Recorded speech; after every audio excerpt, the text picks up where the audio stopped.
Fala galera, aqui é o professor Igor, sejam todos muito bem-vindos a mais uma videoaula de algoritmo genético. Nessa videoaula nós vamos falar sobre a população do algoritmo genético. Então vamos lá. Bem, os objetivos dessa aula é determinar a importância da população, na evolução do algoritmo genético. A gente vai estudar também algumas técnicas de população e como tratar elas, como tratar principalmente a substituição dessa população durante o processo de evolução do algoritmo genético. Então a gente vai estudar a técnica de substituição da população atual, vai estudar a técnica de elitismo, de steady state, a estratégia Mi-Lambda e o tamanho variável. Vamos lá. Bem, primeiramente, a importância do tamanho da população, né? Se a gente tiver uma população pequena demais, não haverá espaço para a variedade genética dentro da população e o algoritmo não encontrará boas soluções. Então, assim, se a gente tiver uma população muito pequena, no começo, quando a gente gera aleatoriamente os elementos, pode dizer que a gente não cubra todo o espaço de busca, né, com aqueles pontos que a gente viu em alguns gráficos.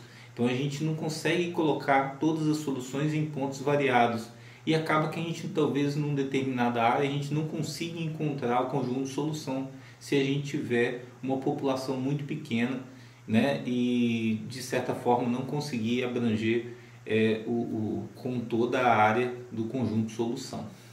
Bem, e se for grande demais é um outro problema, né, que poderíamos estar praticando uma busca exaustiva, né? Essa busca exaustiva é praticamente um algoritmo guloso. Pode ser que a gente não consiga fazer com que o problema convirja, né? O nosso algoritmo genético convirja para achar uma solução se o número de indivíduos for muito grande. É importante lembrar que o número de indivíduos avaliados é muito importante, né? É igual ao número de indivíduos da população vezes o número de gerações. Então, se a gente fala assim, olha, eu vou ter 1000 indivíduos na minha população e vou fazer 1000 populações, por exemplo, 1000 gerações, a gente vai ver que a gente vai ter que multiplicar isso tudo para a gente ver quantas avaliações a gente vai ter que fazer.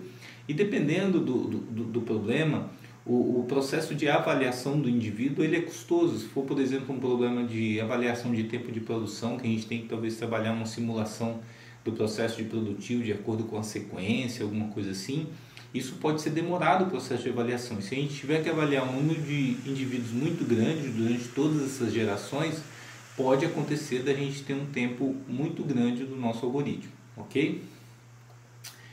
Não existe um tamanho máximo, um tamanho mágico, assim, vai ser 100, né? Tem muitos livros aí que falam, começa com 100 e vai aumentando, diminuindo, né? Isso é em termos históricos, né? Mas assim, alguns autores indicam esse cálculo aí, que é um lugar para começar seria 40 vezes o número de características do seu cromossomo. Então, tipo assim, se você tem, por exemplo, 10 características no seu cromossomo, 10 genes diferentes lá que você faz alterações, a gente vai pegar e vai multiplicar essas características vezes 40. Então, 10 vezes 40 seria o tamanho da população de 400, ok? Uma melhor estratégia pode ser essa daí, da gente aumentar e diminuir o tamanho da população conforme ela evolui, né? Que seria um tamanho adaptativo, né? Então, em determinados momentos a gente pode ter população maior ou menor de acordo com a evolução e as características que tiver da população naquele momento. Vamos lá.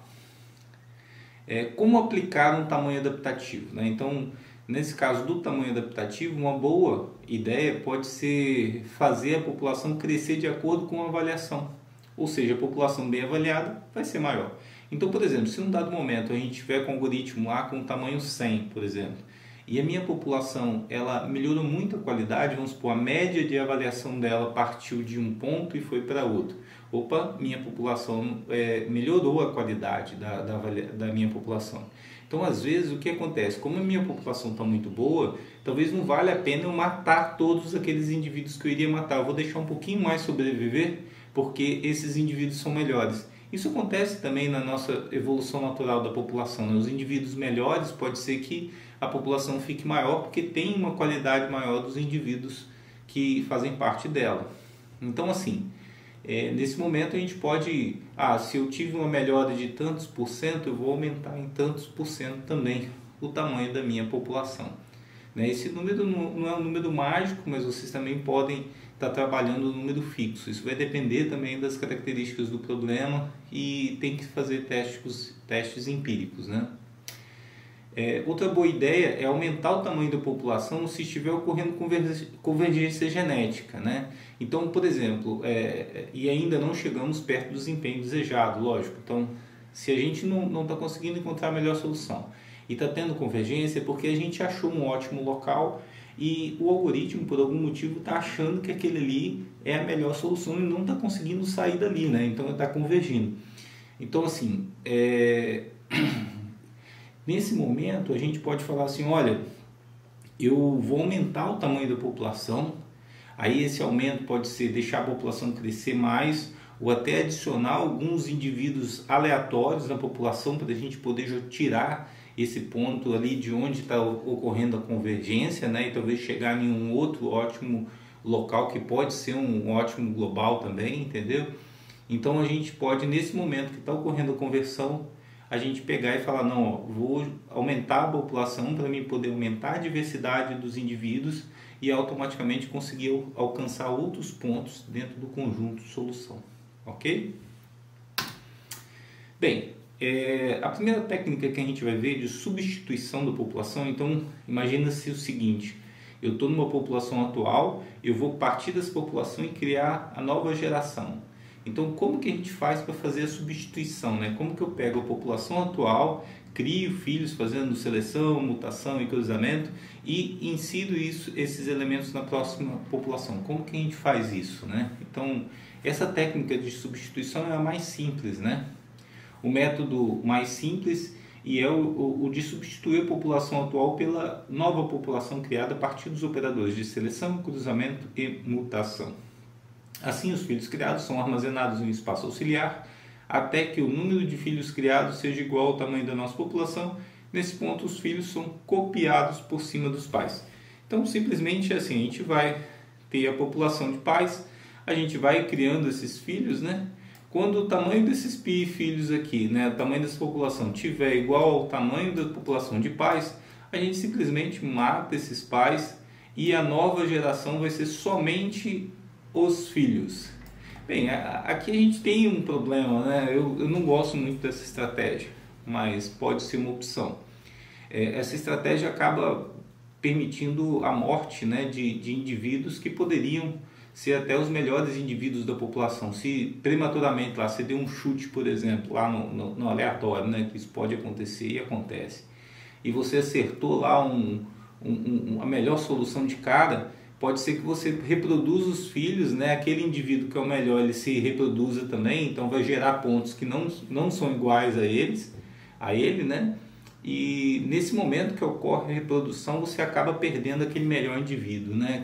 A solução ótima. Então, essa estratégia eu não gosto muito, eu gosto de manter pelo menos parte dos indivíduos, dos melhores indivíduos na população para sobreviver, né? Para que a gente possa e fazendo a evolução e mantendo sempre os melhores indivíduos, ok? Bem, aí a gente tem uma técnica de elitismo. Bem, essa técnica, a ideia é manter os melhores indivíduos da população. Não devem morrer com sua geração, mas sim passar para a próxima geração, visando garantir os genomas. Então, essa é a estratégia que eu falei que eu acho um pouco melhor, né, digamos assim, do que a anterior. Esse processo permite que o gráfico da avaliação de melhor indivíduo, da função do número em função do número de gerações decorridas só cresça. Então, se eu achei o melhor indivíduo num dado momento, eu nunca vou abaixar a cada geração, eu sempre vou aumentar, porque eu mantenho sempre os melhores indivíduos. Então, por exemplo, na geração tal, você está aqui nessa avaliação, eu consegui essa avaliação desse indivíduo. Na próxima geração, se você não melhorar nada, você mantém. Mas agora, se você achar um indivíduo um pouquinho melhor, você vai melhorando. Então, esse crescimento é sempre contínuo, né, da nossa função. Esse pequeno ato colabora de forma dramática para a melhoria do desempenho da execução de um algoritmo genético. Entendeu? Isso é importantíssimo. Eu acho que a gente manter parte dos indivíduos é muito importante para a gente poder ter uma evolução melhor do algoritmo. Bem, aqui tem o nosso exemplo, né?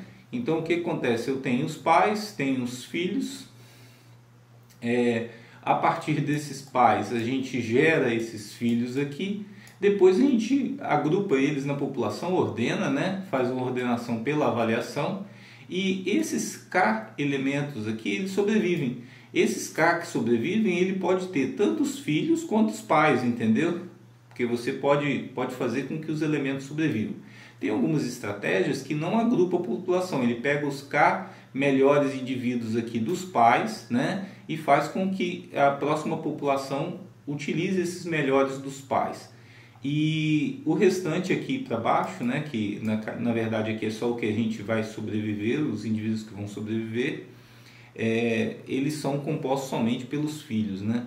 Então, quando a gente usa a técnica de elitismo, a gente tem duas estratégias. Uma, juntar a população e fazer com que os K elementos sobrevivam para a próxima evolução.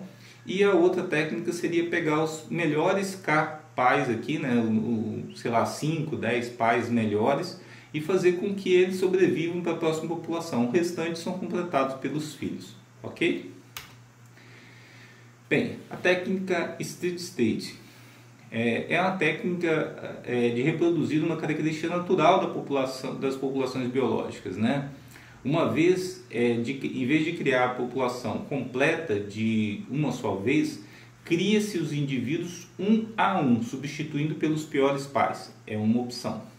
Algumas implementações substituem os pais aleatoriamente. A gente vai ver uma imagem logo depois que vai ajudar a entender isso daí. Outra forma é utilizar a roleta viciada invertida, né, para selecionar os pais. Assim, os melhores pais têm mais chance de sobreviver. Então, quando a gente tem a roleta viciada, um cara com melhor avaliação, ele tem um maior pedaço, então ele tem maior possibilidade de ser selecionado. Quando a gente inverte a roleta, os piores têm um maior pedaço, então eles têm mais chance de serem selecionados, mas mesmo assim um bom indivíduo pode ser selecionado na roleta invertida. O conceito de geração fica difuso ou quase inexistente. Pode haver reprodução entre indivíduos recém-criados e da geração anterior. Isso pode acontecer. Então, como é que funciona isso aí, né? A gente tem aqui uma população de pais e nessa população aqui que a gente seleciona dois indivíduos que vão ser os pais atuais aqui. Nesse caso, esses dois caras, né? Selecionados esses dois caras, a gente faz o cruzamento deles dois. No caso aqui, a gente pode gerar dois indivíduos normalmente, né? Mas eu coloquei aqui no exemplo somente um indivíduo. Esse indivíduo, ele sofre uma mutação, né? Então, seleção, cruzamento, mutação, e eu tenho o resultado filho.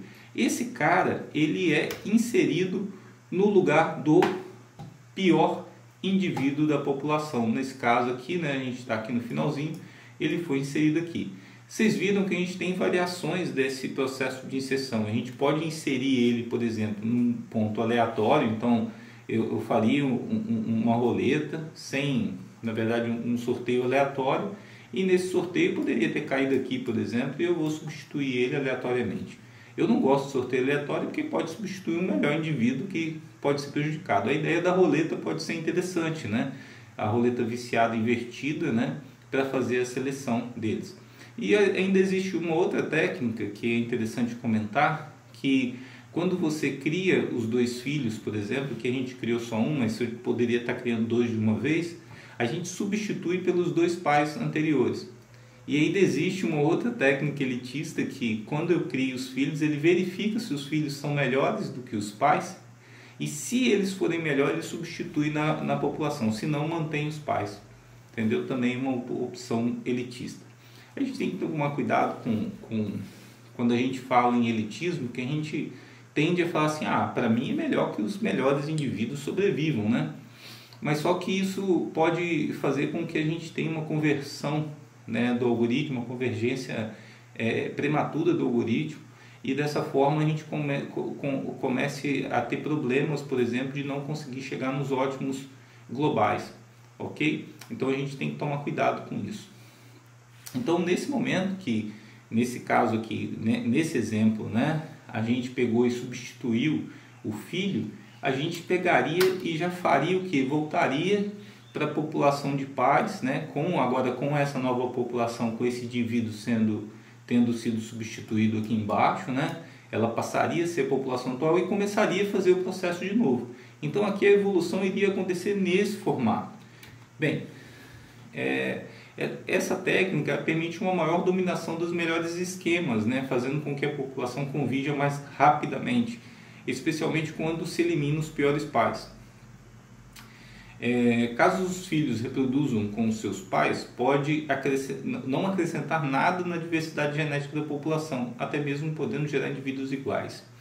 Então assim, imagina o seguinte, que a gente tem pais e filhos que estão, normalmente um pai, dois pais, né? Eles passam as características para um filho. Então esse filho ele tem de ter características do cromossomo do pai. Quando a gente pega um filho e cruza com o pai, pode acontecer dessas características elas serem muito parecidas e gerar até indivíduos iguais. Esse é o problema que pode acontecer nesse caso, tá? Uma alternativa, né, é usar um cruzamento com mais de dois pais, com um crossover baseado em maioria. Essa pode ser uma opção para a gente tentar resolver esse problema de pais iguais. Então a gente pode selecionar, sei lá, 3, 4, 5 indivíduos, né? E desses 5 indivíduos fazer um cruzamento baseado na maioria. Beleza?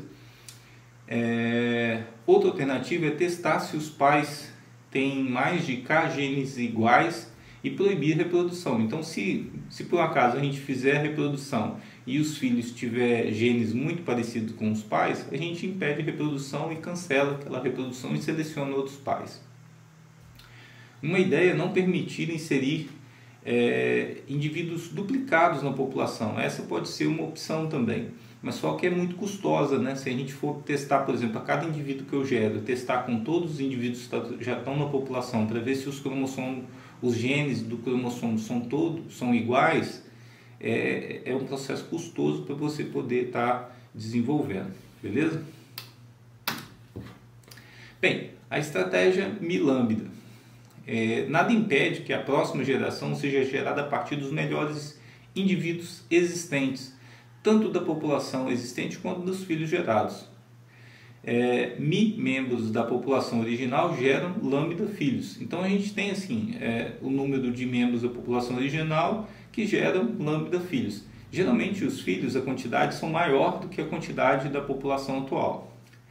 Aí a gente pega Mi mais lambda, junta essas duas populações, a população original com a população de filhos gerados, que vão competir para sobreviver para a próxima população. Então a gente junta todo mundo, avalia eles, mistura todo mundo e os melhores sobrevivem, né? Na verdade é isso que acontece. Não necessariamente a escolha é a partir dos melhores indivíduos, pode-se usar a distância de Hamming para escolher os indivíduos melhores e diferentes do melhor indivíduo. Então assim, a gente pode ter uma avaliação não baseada somente na função de avaliação do indivíduo, mas na diferença entre eles, para que a gente consiga no conjunto solução, a gente ter as soluções mais espaçadas, entendeu? Isso pode ser interessante também. Então aqui a gente tem o nosso exemplo, né? Então a gente tem a população original Mi, a gente tem os filhos lambda. Esses caras são ordenados, né, pela avaliação, tanto os filhos como os pais, todo mundo junto na mesma população. E os que tiverem acima aqui, ó, vocês estão vendo que a gente traçou uma linha, né, que a gente fala que os Mi indivíduos sobreviventes para a próxima população, só esses caras aqui que vão sobreviver. Esses aqui para baixo, eles morrem, né, para a próxima população. Então assim, a gente mistura todo mundo, os melhores avaliados, eles sobrevivem. Geralmente o número de filhos que a gente cria nessa estratégia ela é maior do que a população original, ok? Então assim, agora a gente vai ver um pouquinho sobre o tamanho variável da população, né? Uma população ela pode variar o seu tamanho em função do tempo de duas formas, né? Então durante a execução de duas formas pode variar o tamanho. Uma é baseada na idade e outra baseada na variabilidade genética da população. A baseada na idade, ela segue até uma ideia da própria biologia, né? Que a gente tem os indivíduos mais velhos, eles morrem com determinada idade, né? No nosso caso, até agora, a gente não levava em consideração essa característica, né? Então, cada indivíduo tem uma idade que é aumentada a cada geração. Um tempo de vida é determinado de acordo com sua avaliação e da população. O indivíduo só morre quando sua idade é igual a esse tempo. Então, assim, a gente tem um tempo pré-determinado para o indivíduo para ele morrer. Ele não morre simplesmente quando ele não é bem avaliado, ele está abaixo daquela faixa de avaliação, por exemplo. Nessa abordagem, não há uma pressão sobre os indivíduos e eles só morrem quando atinge a velhice, né? Bem, a segunda técnica que a gente tem é baseada na variabilidade genética. Então, a partir de uma amostragem da população, que a gente pode pegar dos melhores indivíduos, por exemplo, ou fazer uma amostragem aleatória dentro da população, se calcula a diferença entre o genotipo do indivíduo selecionado. Se a diferença for pequena, a população é aumentada através da inserção de indivíduos aleatórios. Então, assim, essa amostragem não é feita em toda a população, é feita em parte. Então, a gente pega uma pequena amostra e verifica. A gente tem uma variabilidade genética grande, tem uma diferença grande entre os genes do cromossomo. Se tiver, a gente faz o quê? Na verdade, quando a gente acha uma grande quantidade de genes parecida, né, com um número pequeno, então a gente, na verdade, está tendo uma conversão genética, né? E a gente tem muitos indivíduos concentrados no mesmo ponto da população. Então, nesse momento, ele está falando assim, ó, se acontecer essa situação, a gente vai fazer o quê? Vamos pegar e vamos inserir elementos aleatórios para a gente poder espalhar essa população e tentar chegar em outros ótimos, né? Ou locais ou ótimos globais da nossa solução. Beleza, pessoal? Isso é uma estratégia muito interessante também.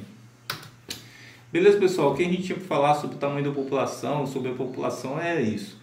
Um forte abraço, espero que vocês tenham gostado da aula. Até a próxima aula nossa.